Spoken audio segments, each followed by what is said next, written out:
Hello, everyone, and welcome to this webinar on our newest add-on to MapleSim, this one focusing on web handling, modeling, and simulation. So in this webinar, I give a introduction to this new library and talk about what can be done, the type of systems that can be simulated within MapleSim with this library, and type of questions that one can get answered to doing this type of simulation. First, an overview. So the web handling library is going to focus only on the planar systems from a mechanical standpoint, or the machine direction from the web handling language. It's for one directional flow from upstream to downstream, from source to sink, or from unwind to rewind. That's the process that we are going to simulate with web handling library in MapleSim. And the focus of the library is system dynamics. The library allows you to consider all sort of different things regarding the dynamics and of your system, how it comes to a steady state, and what transient it goes through. In terms of features, obviously this library is compatible with the rest of the MapleSim libraries.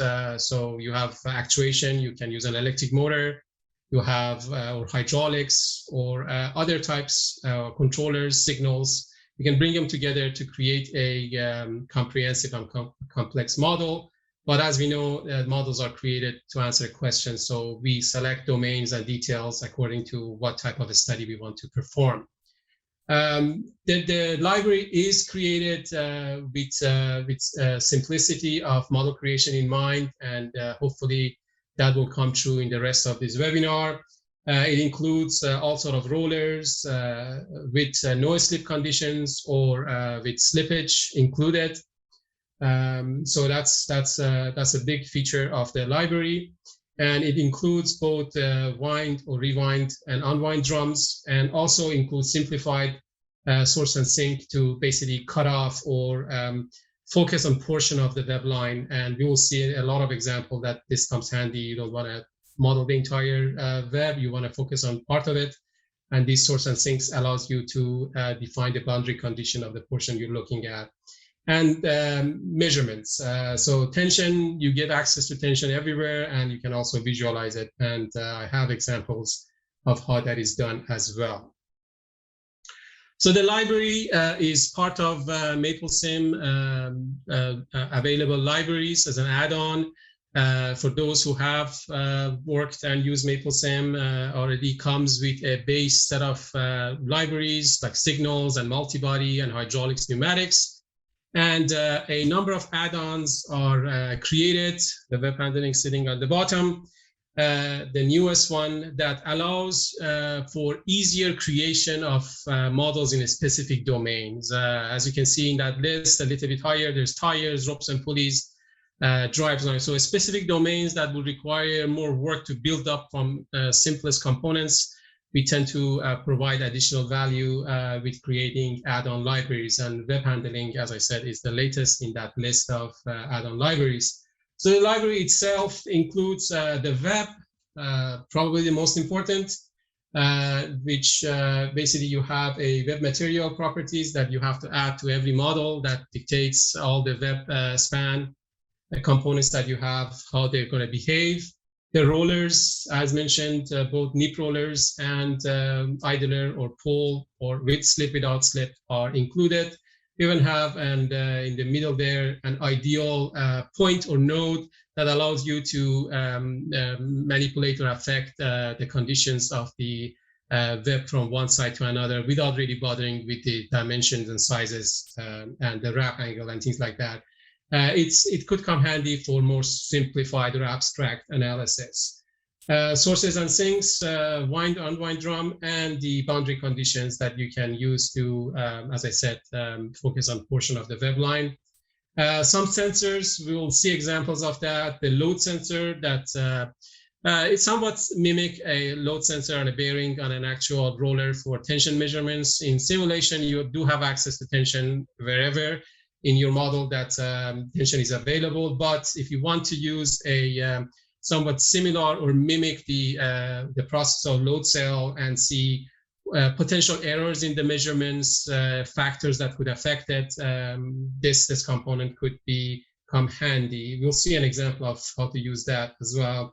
And there's a subsection for primitives. This is the library that allows you to move things, place things on the screen, and like on your actual 2D space. These are, for those who have seen MapleSim, these are borrowed from the multi-body library, but made such that they are simpler and only you have 2D parameters to set. Certainly you can use the multi-body, but just don't use Z. But these components make things easier. So let's jump into some theoretical work. In most publications or research publications on the topic of web handling, if not all of them, the process starts with selecting a control volume over the span. There are some details and intricacies that we are going to not include here and just focus on the most important parts. So we have a span that material flows in and goes out. As the rollers show, the material is assumed to go from left to right. So the tension on the side A is TA, the tension on side B is TB on the boundaries.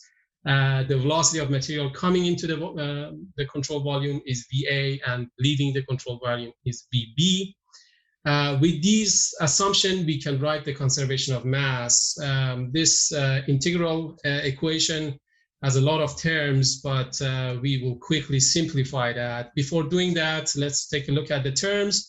So this one is density at side A, density of the web, area of the web on side A, and the velocity of web on side A entering to volume, control volume. And the other one obviously is everything else going out. So we're assuming the change in density, change in area, and change in velocity. So if we have the material coming in, subtracted from material going out, this is the rate of flow rate of material. So what we are left with is the rate of change of whatever is inside. And that whatever is inside is done by the integration over the span. But we are going to immediately make some simplifying assumption that takes care of some of these details here. We're going to assume that over the span, things are constant. So strain in the material remains constant, velocity remains constant. So there's a change of velocity as the material enters the control volume, but on the inside the control volume, tension is constant. So TB, epsilon B or strain is the same. So with that, we're not dependent on time. We are dependent on time, but we're not dependent on position. So we can immediately simplify the integral. And if we now, because we are only dependent on time, we can simplify and not include the time notation for simplicity. And we get this simple equation. So this now has, everything is time dependent, but let's see what we can do with this. Obviously, L is the distance, but in terms of the integral, it's the integral over the length. So it still represents the length of the span, and it accounts for when the rollers are actually moving. We might have a change in velocity, but we might actually have cases that the rollers are non-stationary, and we'll see examples of that, like in the case of dancers, for example, or accumulator. So let's look at what else we can add to these equations. Two common sense pieces of information. The first is that if you grab a tiny piece of web and stretch it, the mass of that piece does not change. I mean, it won't evaporate or get added. So that's what the first equation there is. U being the index for undeformed. So that's all it says. If we stretch a piece of web, the mass in it does not change. And the second equation defining the strain in the machine direction. So putting this together, we can find a relationship between unstretched state of the web and its stretched. So now we can write this equation for side A and side B. So we have rho B AB and rho A AA, and if we put it in the equations that we just simplified, we get everything based on undefined states, and those are constant, so we can simplify that and get to this simple equation as a result, which is the basic or fundamental equation describing the velocity, tension, and deformation of the web. In a lot of work, they go further steps at this point and linearize this. We don't need to let MapleSim deal with this nonlinear equation, as it does very efficiently. The two other equations there are the tension-strain relationship. Right now we have a linear elastic material included with the option to include the change in the area cross-section due to the existence of Poisson ratio. This value is really negligible. So the default Poisson ratio is 0, but you can put any reasonable number there.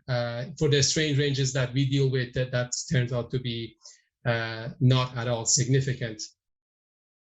So now these equations are become the fundamental form. We add one more term for extra damping to this, and that is most cases not necessary. In some cases, it might help with describing the behavior of the material, but in most cases, including a little bit of damping helps with the numerical stability and speeds of integration.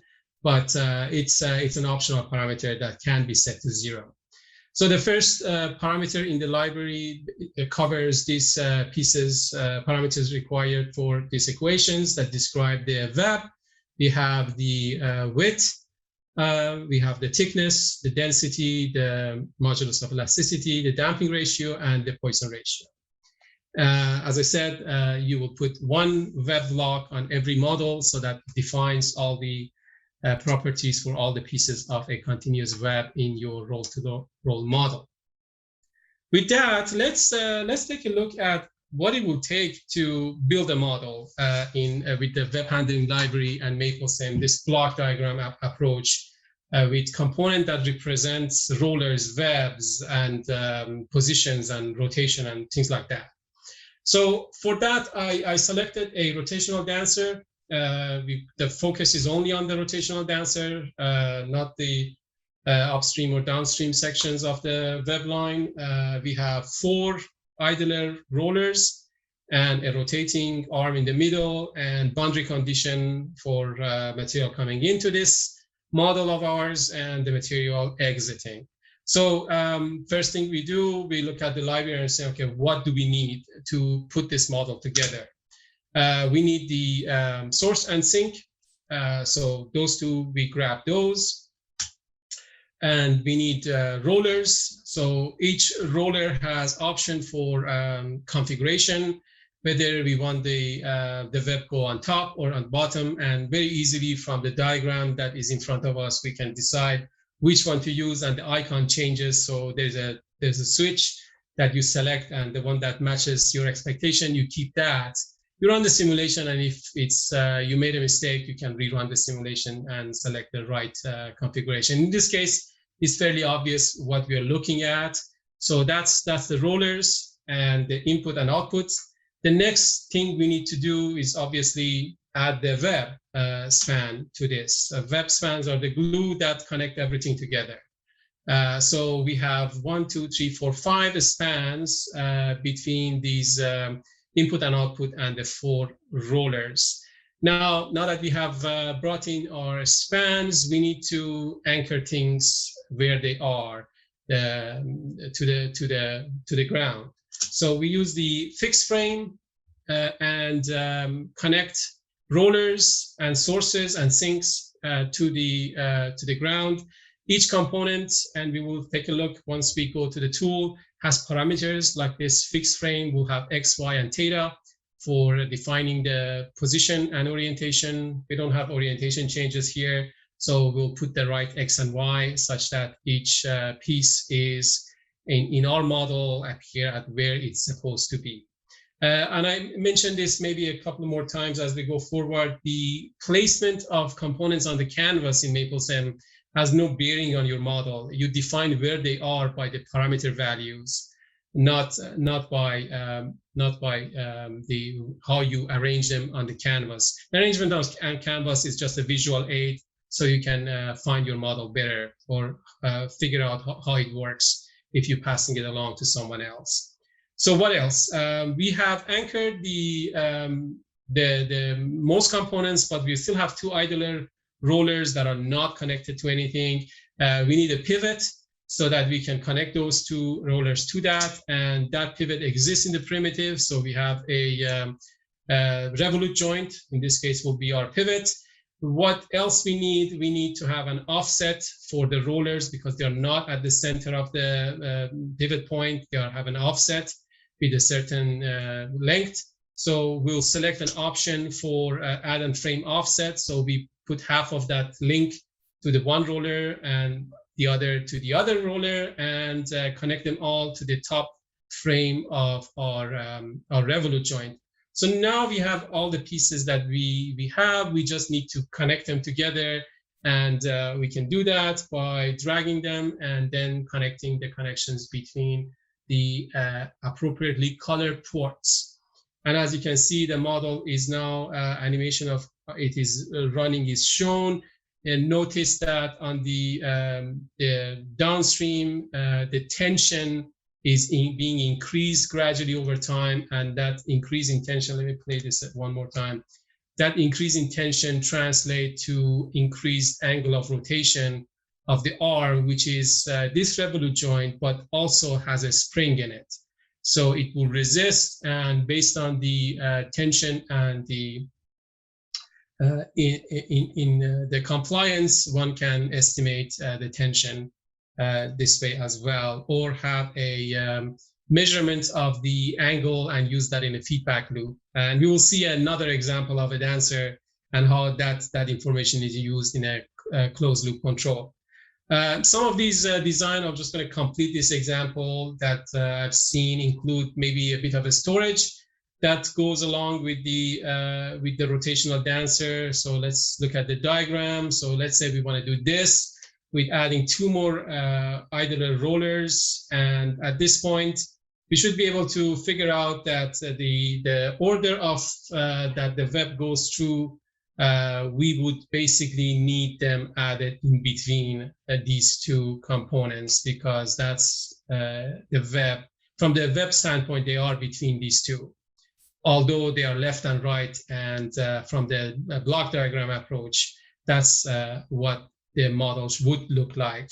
And so we can add these two, figure out the going on top or going on bottom. And by putting the right dimensions for the diameter of the rollers, and even inside diameter, if you want to have lower inertia, and the position, we can complete the model and go about the design process that we originally intended.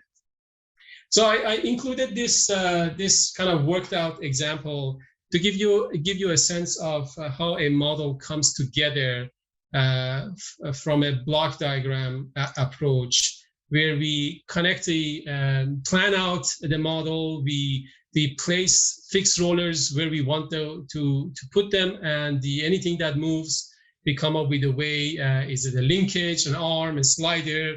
We use either the primitives inside the web handling library or the rest of the MapleSim libraries to make sure that we capture the motions and dynamics exactly as we want them. And you notice that the web spans sit between everything, and they're color coded so you don't make a mistake in connecting them. So green to green, blue to blue, and that's a convention that must be followed.